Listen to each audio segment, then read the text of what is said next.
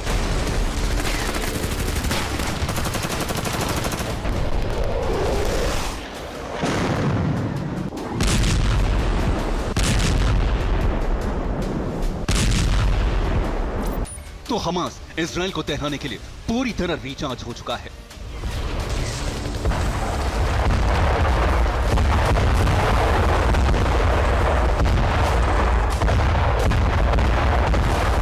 सीधे शब्दों में कहें तो गाजा जंग का सबसे बुरी चैप्टर शुरू हो चुका है।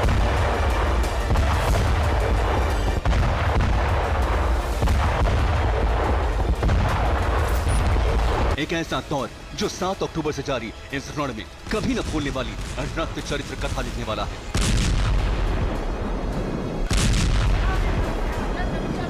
हमास ये साफ कर चुका है कि इजराइल में 7 अक्टूबर जैसे हमले होने अभी बाकी हैं, जिसके लिए हमास ने खुद को पूरी तरह से रिचार्ज कर लिया है। इधर आईडीएफ ने गाजा में अपनी सबसे खूंखार ब्रिगेड को उतार दिया है। इस ब्रिगेड को खास तौर पर हमास के समूल नाश के लिए तैयार किया गया है। इजराइल की महासंहारक ब्रिगेड कौन सी है और कैसे गाजा में हमास की अंतिम कथा लिखेगी, वो सब आपको बताएंगे। लेकिन उससे पहले हमास के उस जखीरे के बारे में बताते हैं जिसने इजराइल में तबाही मचाना शुरू कर दिया है।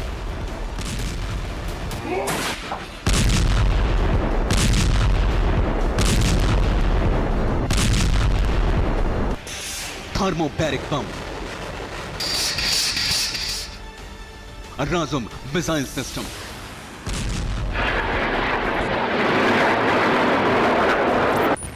विध्वंस के वो दो हथियार हैं जो इजराइल में तबाही मचा रहे हैं, इजराइल की धरती को दहला रहे हैं। सिर्फ इतना ही नहीं, इन्हीं हथियारों के दम पर हमास 7 अक्टूबर से भी बड़ा हमला करने की तैयारी कर रहा है। धमाके के साथ धड़कता हुआ आग का गोला, हवा में दहकता हुआ बवंडर, हवा को जलाने और इंसान को तड़पाने वाले इस बम का नाम है थर्मोबैरिक बम, जिसके हर ब्लास्ट के बाद जमीन कांपने लगती है। दुनिया भर में प्रतिबंधित ये बम अब हमास को मिल चुका है। हाल में आई रिपोर्ट्स के मुताबिक रूस से ईरान होते हुए थर्मोबैरिक बम हमास लड़ाकों तक पहुंचे हैं और हमास इसका इस्तेमाल भी इजराइल में शुरू कर चुका है। दावा है कि हमास ने इजराइल पर थर्मोबैरिक बम से हमला किया है। यह बम शाहिद 136 ड्रोन से इजराइल के एक शहर पर गिराया गया। यह बम इजराइल में कहां गिराया गया और इसने कितना नुकसान पहुंचाया है, इसकी रिपोर्ट अब तक सामने नहीं आई है। हालांकि यह साफ है कि थर्मोबैरिक बम के दम पर हमास इजराइल में भीषण तबाही मचा सकता है।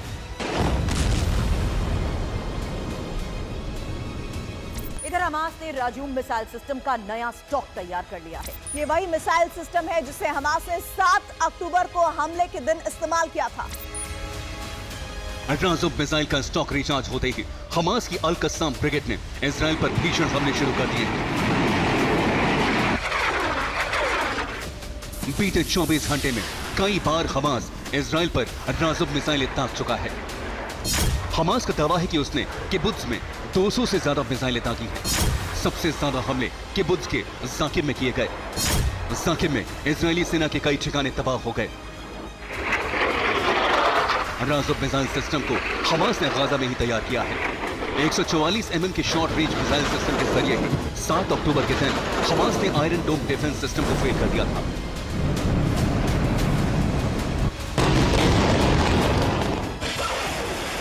इन मिसाइलों का बड़ा जखीरा एक बार फिर तैयार होते ही हमास ने इजराइल पर भीषण वार शुरू कर दिया है।